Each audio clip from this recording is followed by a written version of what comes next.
اعوذ بالله من الشیطان الرجیم بسم الله الرحمن الرحیم. ګرانو زده کوونکو، نن به تاسو ته د اووم څپرکي پیل سره د احصایې د علم تعریفونه وکړم.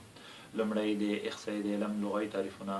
احصایه د احصا عربي کلمې څخه اخیستل شوې ده چې د شمیرلو معنا لري. دوهم، احصایې ته په انګلیسي ژبه کې سټاټسټیکس ویل کېږي. سټاټسټیکس کلمه د انګلیسي ژبې سټیټس کلمې څخه اخیستل شوې ده چې دولت معنا لري. دا په دې خاطر چې په لومړنیو وختونو کې دولت د احصایې د علم څخه کار اخیستی دی د خپلو ضرورتونو د حل لپاره. مثال په جنګ کې څومره سرتیري زخمي دي، څومره مړه شوي دي. همدغه شان په عامو خلکو کې څومره خلک باسواده دي، څومره ناروغان دي، څومره خلکو اقتصادي وضعیت خراب دی. دغه ټول مسایل دولت څېړل. دا چې دولت ته په انګلیسي کې سټیټ یا سټیټس کلمه کارول کېږي، نو دلته بیا د احصایې د علم لپاره هم د سټاټسټیکس کلمه کارول شوې ده. اصطلاحي تعریفونه یې دلته شته درې. لومړی د ویبسټر تعریف. ویبسټر وایي چې د واقعیتونو تنظیمول د عددي ارقامو په بڼه او د جدولونو په شکل چې په یوه سیمه کې د خلکو حالت راوښیي عبارت د احصایې علم دی. په دې معنا چې موږ کله واقعیت څېړو، دا واقعیت دی فرض کړئ چې په یو ولایت کې په سلو کې 80% خلک باسواده دي، یعنې تعلیم لري. نو دا یو واقعیت شو. دغه واقعیت که موږ د عدد په شکل ولیکو، عددي ارقام یعنې عدد په بڼه د معلوماتو لیکل، او همدغه شان که دغه موږ د جدول په بڼه یا د جدول په شکل هم واضح کو، مثال په مستطیل ډوله ګراف کې وښیو او همدغه شان په جدول کې واضح ولیکو، تر څو خلک په اسانۍ په دې باندې پوه شي او دغه معلومات په خپله څه شی وي، په یوه سیمه کې د خلکو حالت څرګندونکي وي. نو په خپله دغسې یوه موضوع د احصایې تعریف جوړوي.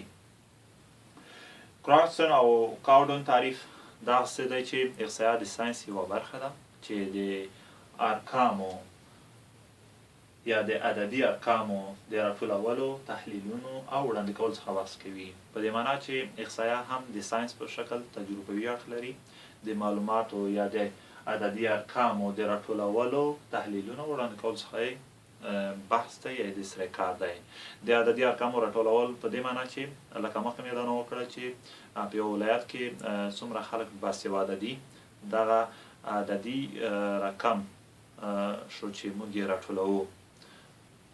همدغه شان تحلیل په دغه کې د عمر پر حساب څومره کوچیان دي او څومره لویان دي، دا پخپله یو تحلیل شو.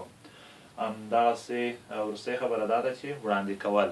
وړاندې کول په دې معنی چې کومې ادارې موږ ته کار سپارلی دی، هغې ته دغه معلومات موږ بیا ولیږدو، ورکړو.